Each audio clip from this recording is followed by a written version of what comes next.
I feel like this whole idea of normalizing or quitting your job without a plan is kind of deceiving people. This should have gone to the grave with you, girl.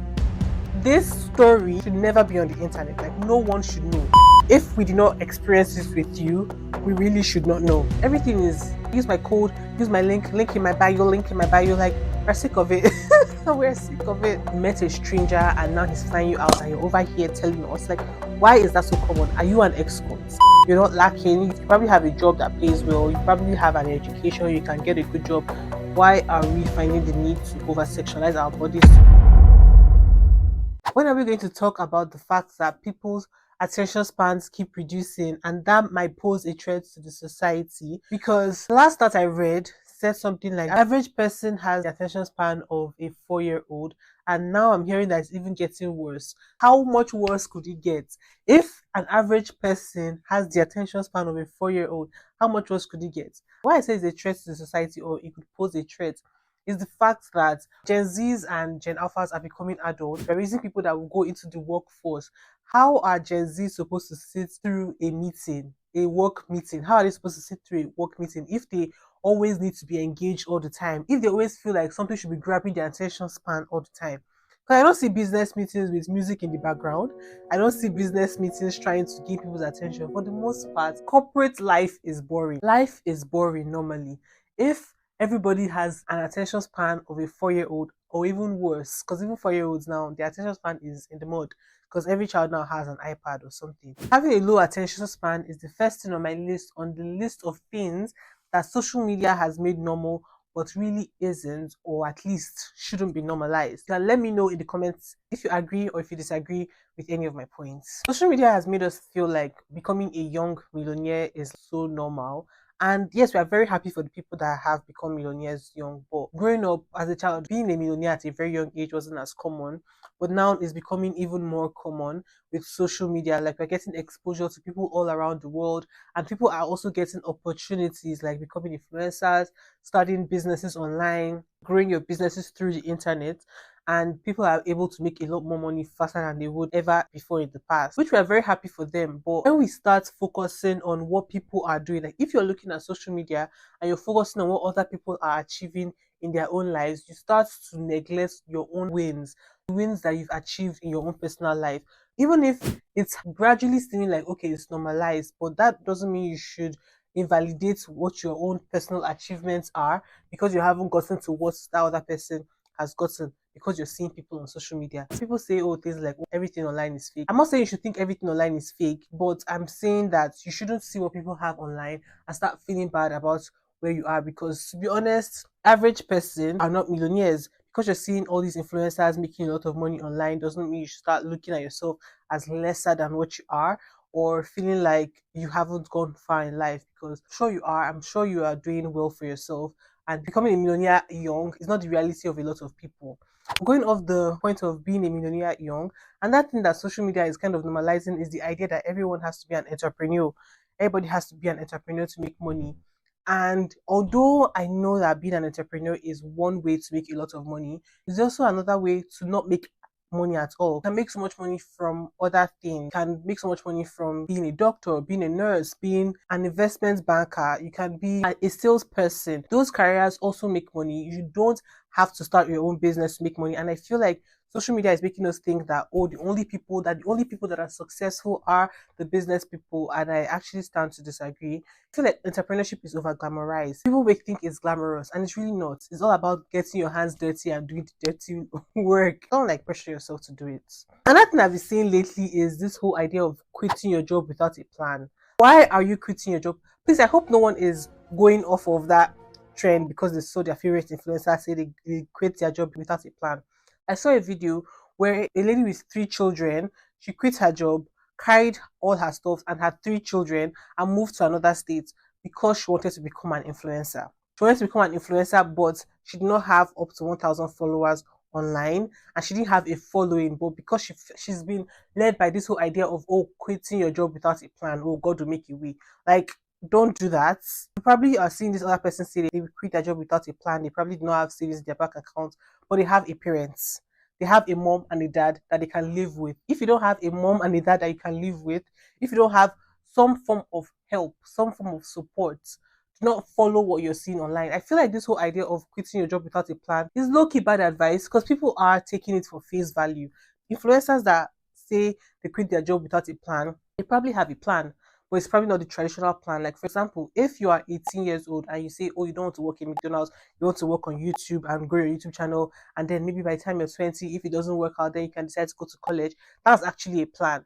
But if you're 30 with 3 children and you carry your 3 children that are depending on you and you don't have any plan, to me, it's just stupid. Like, I feel like this whole idea of normalizing or quitting your job without a plan is kind of deceiving people. And I really hope, I really pray that none of my viewers or anybody at all is falling for this whole idea of quitting your job without a plan, because it really is not ideal. And people are normalizing it when it really shouldn't.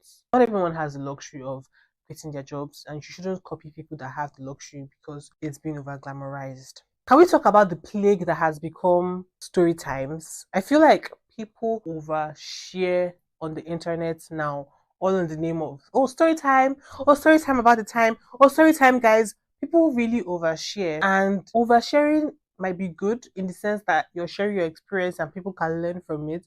But there are a lot of things that I've seen online that I'm just like, this should have gone to the grave with you, girl. This story should never be on the internet. Like, no one should know. If we did not experience this with you, we really should not know. I remember I watched a video like a few years ago. It was like almost 2 hour video where this girl was talking about how she was into hookup. She used to sleep with different men for money and she wasn't responsible with the money. And I'm just like, why are you sharing this online? Like, don't you know that not everyone online is for you? There are people that actually hate you but are just here to spy on you. Like, internet is free, anyone can access it. Why do we feel, or why are people so comfortable sharing certain stories that really should not be online? I feel like oversharing has become overly normalized and people are not realizing that that internet is not just you. You're looking at yourself, you're probably filming, you watch it, oh my gosh, you're looking cute, and then you post it, forgetting that on the other end of that screen is someone that doesn't care about you, someone that doesn't like you, someone that will probably use this to judge you in the future. And the internet doesn't forget. It's not even the story time that is the issue, it's the stories that are being told. People don't know where to draw the line, where to say, okay, I'm not going to share this online. Only if you're in my parlor, we can sit, we can chat, drink some wine, and tell the story. There's a difference between the stories you can tell in your living room, in your close circle, and the stories that you whip out your phone or whip out your camera and film yourself talking about. To me, talking too much has just become a plague. Yeah, it has become a plague. And please, we should bring back the times where people were more conscious of what they shared online. And that kind of leads me to my next point, which is shame. Lack of shame. Please, let's bring back shame.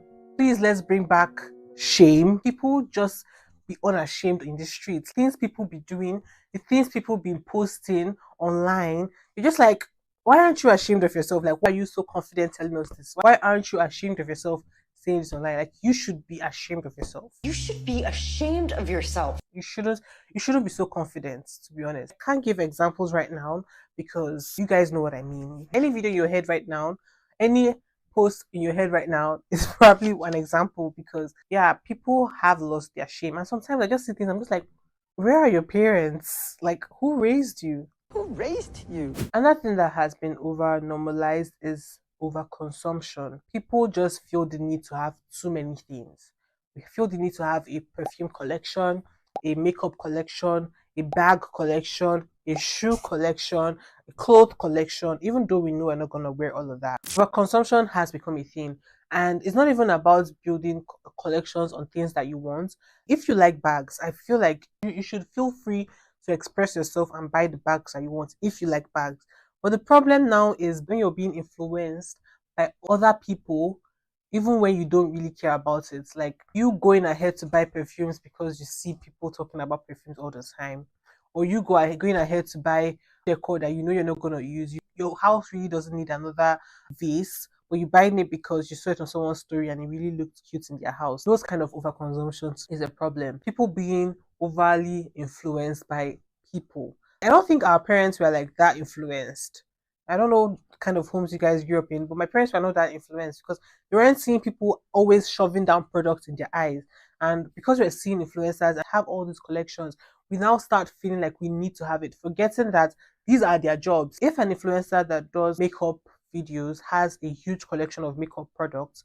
You, on the other hand, that you don't have a YouTube channel, you don't have an Instagram page, you only do makeup to special events, you don't wear makeup to class, you don't wear makeup to church, you don't wear makeup on a daily basis. Why do you feel the need to buy as many makeup as that influencer that does makeup for a living? Everything is use my code, use my link in my bio, link in my bio. Like, we're sick of it. We're sick of it. Can we take it down a whole notch? Like, we really, really, really, really do not need that many products. We really, really, really do not need that many stuff. It's not necessary. Another thing that's gotten common is getting flown out by a man. People have started over glamorizing getting flown out by a man, especially men that they do not know. Getting flown out by a man that you know is different. But getting flown out by a man that you do not know, you met a stranger and now he's flying you out and you're over here telling us, like, why is that so common? Are you an escort? I feel like escorts are the only ones that should be getting flown out by men that they do not know. We shouldn't be over glamorizing that. If someone comes online and says, I met this guy and then he told me that he was gonna take me on a trip to Paris. I only met him for like 2 days and he asked if I had a passport. And I feel like we should just be like, girl, are you into escorts? Are you into, other things that are not normal? Because I feel like people are beginning to feel some kind of way if they're not getting flown out. Meanwhile, getting flown out by a man that is not even like your father, your boyfriend, your husband, your brother, or someone that your friend that you know. Why are you getting flown out by strangers? Like, getting flown out by strangers is not normal. It shouldn't be normalized, and you shouldn't feel pressured if you're not getting flown out by a man that you don't know because you're not an escort. I feel like I'm coming for people too much in this video, but just getting so passionate.